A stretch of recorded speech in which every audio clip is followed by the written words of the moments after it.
Hello, hello, hello. It is Ray Franklin on a Plainsman abroad. How's everyone doing this week?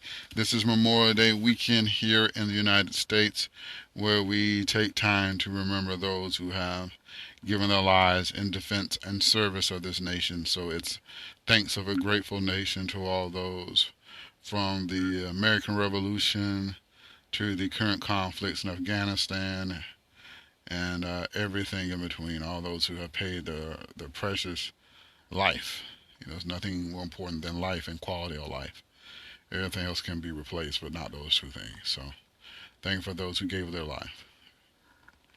Now, as we go forward here today, we're going to talk about something light because I looked at with the topic and I've been talking about heavy racial things, heavy political things, heavy violence things so far this season, our second season together. And I want to lighten it up. I want to talk about something because uh, it's not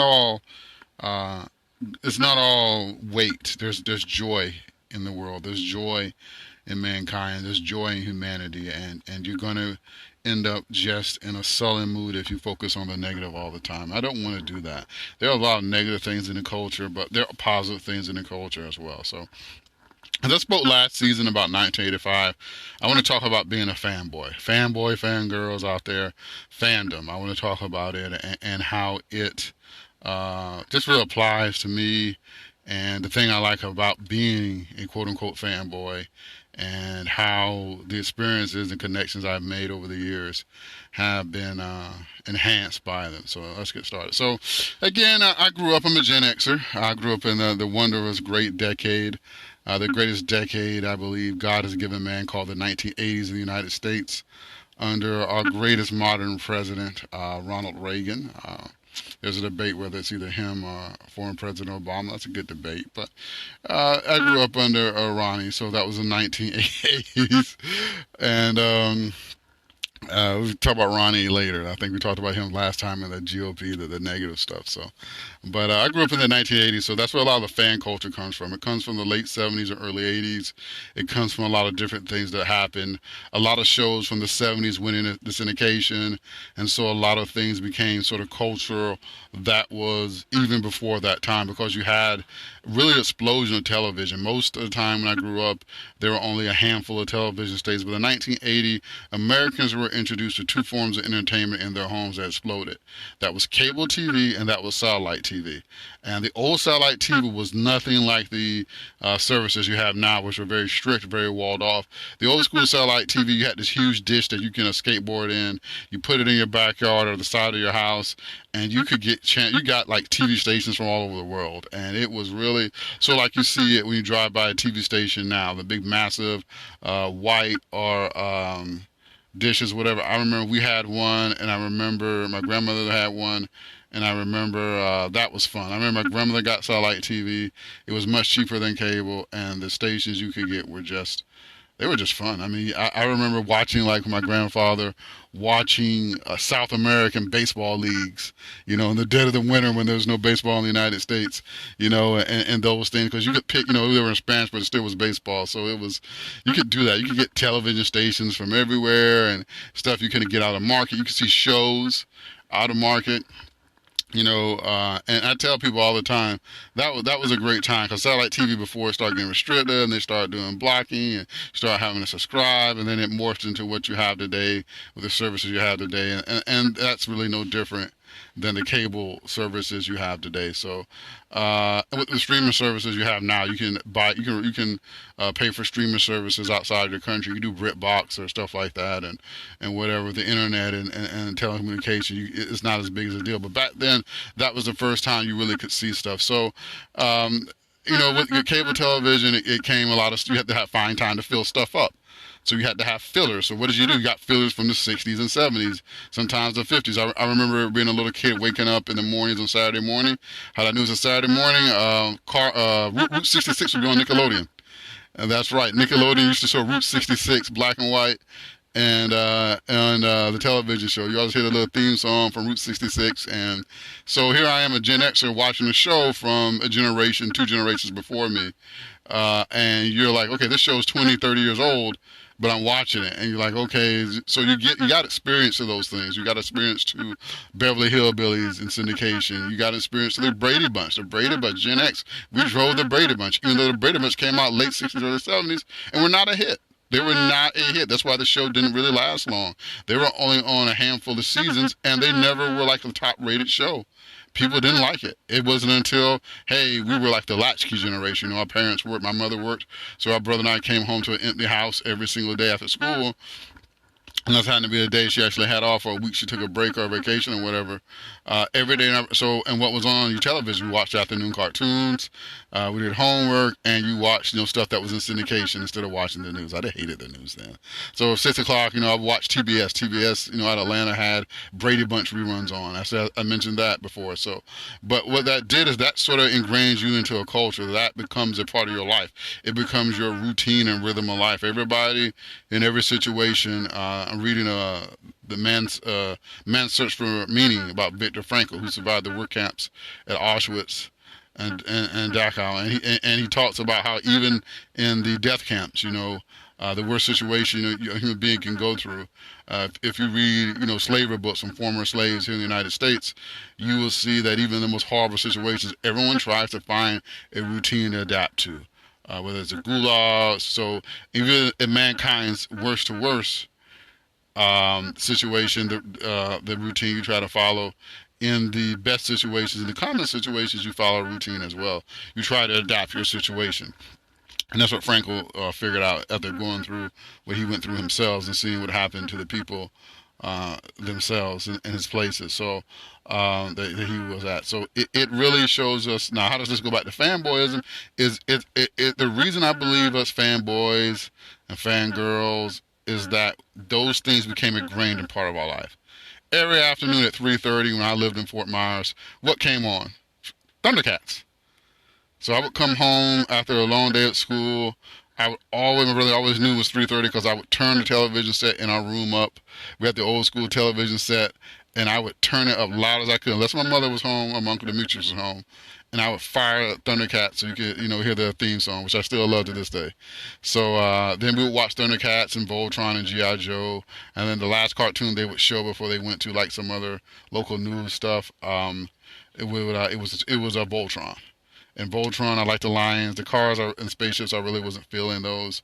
But I really, really, really loved Voltron. And so those things become a part of your life. And then you grow up and those things go away. And they put other shows on. They put stuff for each generation. The 90s come, you're an adult. And, the 2000s come, you're an adult. 2010s come, you're an adult. And you're like, wait a minute. Remember the stuff I used to watch 20, 30 years ago? Whatever happened to that stuff? And with the internet, you can come off and you start watching these shows again and seeing clips from episodes. You start laughing. You have memories and things you haven't seen in decades. You still remember them, episodes of Thundercats you haven't seen in 20, 30 years. You remember the episodes as soon as they come up. And then you start remembering other cartoons that were around like a season or two, like Mask. Visionaries and Humanoids. You remember Jim, because Jim would come on every Sunday before I went to Sunday school. So I would turn, it was like, okay, Jim is on. It's time for me to go to Sunday school. So those things, again, become ingrained in your life. Like we used to, if you're blessed to live in the Tampa area, you watch Channel 44. As I mentioned before, you watch Creature Feature on Saturday afternoons with my man Dr. Paul Bear, and he was hilarious. And the original Dr. Paul Bear, I know there's some afterwards, carrying on the legacy. I think they do action movies now, but back in the other days, it was these terrible movies. The Creature for the Black Lagoon, Invasion of the Body Snatchers, The Blob, Wolfman, those corny movies from back in the day. It was those were the type of movies that they would show. So Son of Kong, they used to show King Kong, the black and white 1933 version with Fay Ray, and they show Son of Kong, which I have not seen anywhere. I've seen every now and then Turner Classic Movies will pull out King Kong 1933. A lot of people get hyped for it whenever they pull out. I think like once or twice a year they pull out. Last year, of course, they had like a because it was 2020 and it was like 70 to 87 years anniversary, And I was like, okay, good. They were doing like just a release of it, so people could see the black and white in a big theater, and I was really hyped to go see it. And of course, COVID killed it, and I was so angry because I was really looking forward to buy my ticket to see King Kong. I got to see what other events they have this year, because you do want to see those movies sometime. You've never seen them in theater. I never saw King Kong 1933. It's a good film. It shows you the culture and the viewpoints of the time. 1933, Great Depression's going on, so it takes place during the Great Depression. It's a good to see how every view was during 1933. This is how people thought. This is how people react. This is how people treated people. This is how people perceived other people. So, but those type of things happen, and they become a part of your life, even though they weren't a part of your generation. So what happens is you sort of find other people who are like-minded. So you find other people who are like, hey man, you know what? Online, Transformers too. Like me, I liked Robotech. I mentioned that last season when we talked about 1985, and I like Robotech, and I was a Robotech person, and so I back in the internet days in the 90s. Late 90s, you start having web rings. You start having people who are fans, and there was a fan site called Disciples of Zor, and so all these Robotech fans, we started coming together. Then Robotech.com took off, and then so what happens is you had message boards where people could talk and engage with other people who are fans of the exact same thing. Then social media really took off in the 2000s, and now you have different pages on different social media sites where you can interact with other people. I'm on one right now where I interact with Quantum Leap fans. I used to watch Quantum Leap when I used to get out and go to church on Wednesdays. He used to make us go to church all the time, and I would watch Quantum Leap on Wednesdays, and I loved Quantum Leap. It was I remember my favorite episodes. On, and now a local station called Comment has it on 4 nights a week for 3 hours, and we just pretty much on the fan page are talking about, you watching that on Comment tonight. If you're in the United States, you got to watch it on Comment. It's on it's also on like the NBC app. You can get all the episodes on the NBC app. So there are different ways you can stream and watch stuff now. But you can engage, and then again, there are people who never heard of the show, different generations who are becoming fans of the show. But we all sort of interact with each other. We talk about how angry we were back in 1993 when it was canceled, and the last episode gave us the worst words ever. Dr. Sam Beckett never leaped home, and I remember going back to that time and seeing those words. And that was when I was getting ready again to graduate high school. And I was going through a lot of things emotionally, eternally, as you are when you're transitioning from being an adolescent to an adult.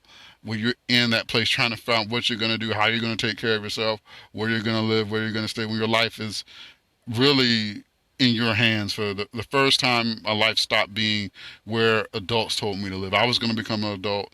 I was going to become the one paying the bills. I was going to be responsible for myself, and I was transitioning from that to something. And so you're just sort of in that transition of life. And the show got canceled at the last minute, and everybody was angry about that as well. But then the fact that he never leaped home was just injustice. So that's what fandom does. We still talk about how much we hate the series finale to this day. How much we wish they had an alternative ending. How I wish they had one more season. How I wish they could have came back for one more movie. Scott Bakula just finished. D. Stock was very old. He's not in good health. He's very old. He's like in 90s or whatever. But he's somewhere hanging out with Betty White somewhere. But just old, but no, still respected, and just Scott Bakula just finished NCS New Orleans, which was a very successful show, a very successful run for him, and a whole new generation, millennials and Gen Z know him as that. They don't even know him for Quantum Leap, but that's what actors do. They keep going. They keep getting new roles and new series, and you just move on. But as a fandom, you still want to hold on to those memories. I still remember watching that last episode of Quantum Leap. I still remember watching that same month, the last episode of hey, I can remember now. The Wonder Years. The Wonder Years. The Wonder Years also came on, and it wasn't the same night. I thought it originally was the same night, but it was a different night. Like a week later was the last episode of the Wonder Years, and that I remember just like, okay, the Wonder Years was like make middle school, high school show, and it's gone. So you sit around and you think about those things. You think about what you felt when you watched the Wonder Years. as an adolescent, watching another adolescent in a generation before you. Here's this guy that's a baby boomer. He's coming of age during Vietnam and civil rights, and LBJ and Nixon, and he's dealing with a dad stuck in the Stone Age and trying to be a good parent, trying to be, and he's trying to find, again. So you're going through those similar things, emotion, a generation later. So that was the thing about that. But again, that's where fandom comes from. It's your connection. It's your connection to what were you feeling at that time. How did you relate to the material you were seeing, and how it connects with you. So again, so what happens is just like with Star Wars and everything else. Again, when I think about Star Wars, I think about my uncle picking us up from, in the summer, going to see the movie theater and saw The Empire Strikes Back. And that was the first Star Wars movie. That's the only one of the original trilogy I saw in the theater. And because I was way too young when the first one came out, 2 years after I was born, I was a year old. There was no way. I'm less than 2 years, so I was no way I was going to go see that. A year old, but I remember going to see The Empire Strikes Back, and I remember just when the movie afterwards, and just how awesome the movie seemed, and that's how Darth Vader seemed. And I used to listen to a 45 of The Empire Strikes Back when I go to sleep. When I went to sleep as a kid, so we had a little 45 of the entire movie. So I really was huge, huge, huge into Star Wars. And now I wear Star Wars T-shirts, and I see other fans. Like this morning, what happened? I met another Star Wars fan today this morning at the grocery store, and she and I were talking, and she was, she was telling about how she went to an all Star Wars convention. And I've been to Comic Cons before where it's different things, different fanboys and stuff together, and fangirls. But now it was really weird to see, here I am having Publix a Star Wars conversation. I always at that Publix always have Star Wars conversations with the young people who work there, who are into the films. And I said, yeah, we just turned 44. Star Wars did turn 44. Star Wars birthday, we all know the fans. What is our date of birth, Star Wars? May 25th, 1977. So she was like, yeah, it was just a few days ago. We are 44 now. And she said that before I mentioned it. So I knew she was a real fan. Again, real fans, you don't never forget the date. May the 4th is Star Wars Day. The day that the fandom began.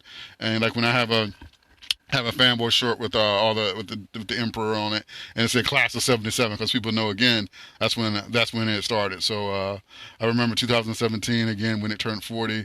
Everybody's like Mark Hamill on social media, like hit him up on Twitter, like, hey, 40, happy 40, happy 40, happy 40. And he knew it was 40. He knew it was 40. He knew what people the day was. So it was this week. I'm actually probably gonna go watch A New Hope, right now, actually, after this. So but it is, for a celebration of turning 44. I watch it once a year, either on or around the birthday. So depending on what's going on, but just the original. So it's that type of thing that really, recently The Empire Strikes Back turned 40. People are talking about it as well, and pretty soon the Return of the Jedi is going to turn 40. So those are the type of things as well. So I'm really liking the action Return of the Jedi. Return of the Jedi is a great film. A lot of people I know who are not Star Wars fans say it's the best Star Wars movie ever. They like the action, they like the pacing. It's a very, of all the Star Wars film, it's a fast movie, one of the original cast. And but some of the other stuff has been good. I like The Mandalorian. I haven't watched The Bad Batch yet, but Clone Wars animation stuff was good. The prequels weren't good. The sequels weren't good. They just weren't.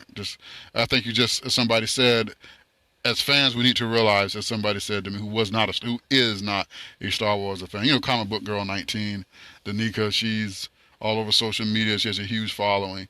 She said something one time in one of her videos. She said that what you Star Wars fans have to remember is that was a rare time. That was something, a unique film, unique chemistry that can never be recaptured.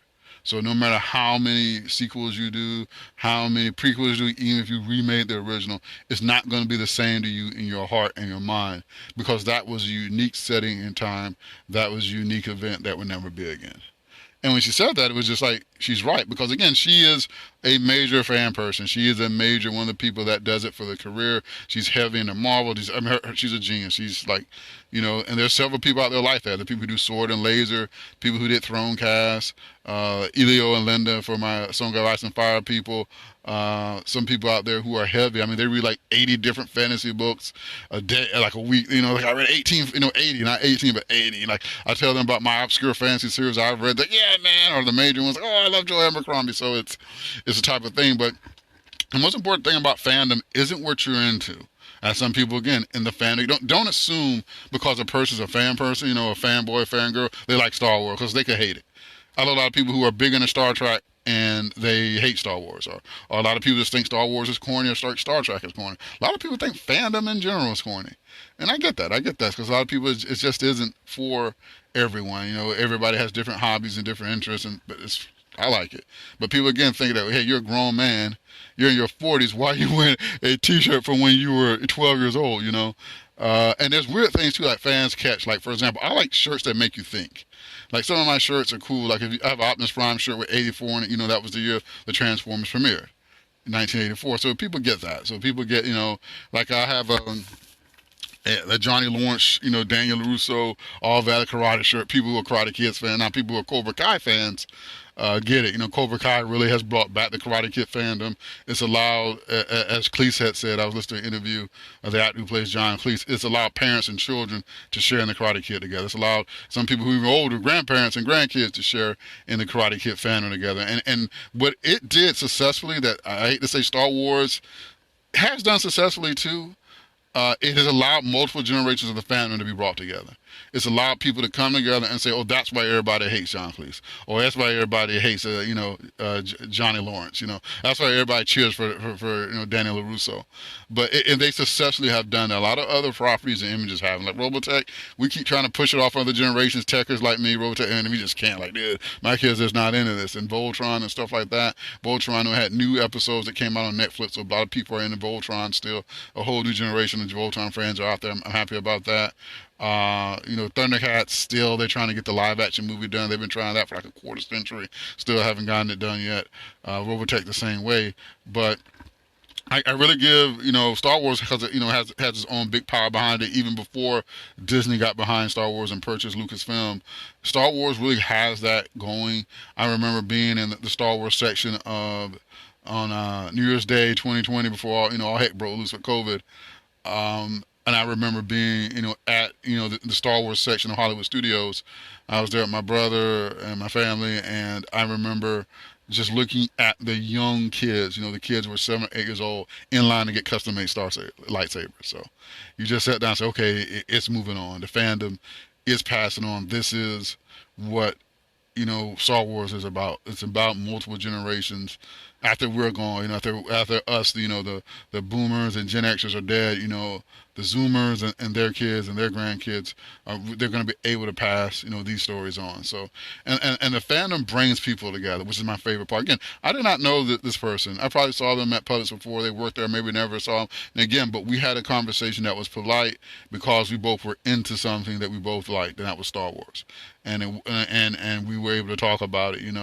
We didn't bring up the 501st Legion. We didn't go full nerd and bring up 501st Legion or anything of the other Star Wars authorized fan clubs, as depending on different things you're into. So when I was in A Song of Ice and Fire, aka Game of Thrones for you guys, I remember meeting some of the weirdest people, like on the internet, like from all over the world. And of course, Elio and Linda. If you're a Song of Ice and Fire person, everyone knows Elio and Linda. They are like the encyclopedia people, along with Johnny from Tower of the Hand. Tower of the Hand was my favorite site. I love Tower of the Hand. The people there are just cool. They did rereads, and that was fun. We did rereads together, like you would reread the whole series, and we discussed what was read.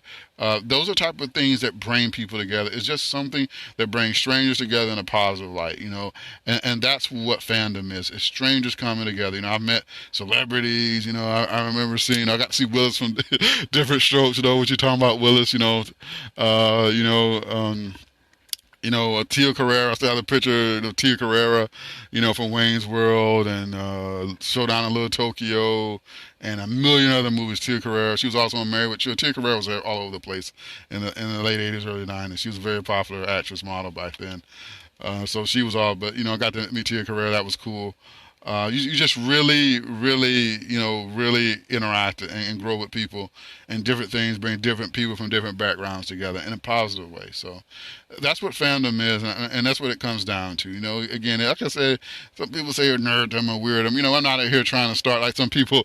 The old StarWars.com were trying to start Jedi orders and stuff. That's just okay. You really need to get out and get some sun, get some interaction with some people who don't believe in Star Wars. But outside of that, the extreme, I really appreciate the people who do the costume. The costumes, I know a lot of people always make fun. Look at these nerds, look at these weirdos, And I remember that. That's why I like the movie Galaxy Quest. I think no movie, and I've seen Fanboys. I watched Fanboys once. That's it, and it was all right. It was good, and it sort of made fun of us and everything, and in a good manner, and showed us how good how we really are, and stupid debates and discussions we have. Who's a better captain, Captain Kirk, Captain Picard, those stupid things like that. What was a better ship, the Enterprise or the Millennium Falcon? You get into. I'm not a Star Trek person, so at all. So let's not go there. But so you sort of get in those different types of things as well. But it was, it wasn't what Galaxy Quest was. Galaxy Quest to me took this. These people. These people are fans. These people. This is how they are. The people that are really into Galaxy Quest. And they're just people having a good time. They're just people who are fans. And Galaxy Quest, I remember him, famous, scene where he said, "There's no ship," and in reality, of course, Galaxy Quest there was a ship, but because of the aliens. But reality is, we know this stuff isn't real. There's no force, there's no Obi-Wan Kenobi, there's no spaceships not gonna land today and fight them off using viruses like an Independence Day or whatever, or some of the other movies, V, using a virus to kill the aliens off or whatever. But all these different things, um, it's just fun. It's just fun. It's a play. It's a good part of your life. It's a good way of interacting. But it's just a good hobby, but a good way to communicate and bring. I always tell people, have a little fun. Be a little immature sometimes. Let it go sometimes. In a world that's so stressful, so serious, so much weight, so much darkness. So life is so heavy. It's so dark. People I know are going through some very heavy stuff, and right now their life has no light in it at all. They are going through some very 24/7 fresh flavor of hell every second type stuff. And my own life has been heavy, and going through heavy stuff. So you got to have a bit of light. You got to have a bit of life. You got to turn off get away from people, fire up an old episode of Transformers, and listen to Starscream whine. And remember, there are moments out there. There are people out there. Enjoy the light moments. Enjoy those good moments when the world didn't matter. When you could go outside and play Three Musketeers with, cardboard that you found near a dumpster. Taking an old towel, old sheet into a cape. Or maybe you can turn into a Jedi with some old light poles. Gotta be careful they don't shatter and cut yourself, though. But that's the way it goes. I always tell people, remember that light. Remember what was it like, that one light moment. That one light moment. That's what being a fan is about.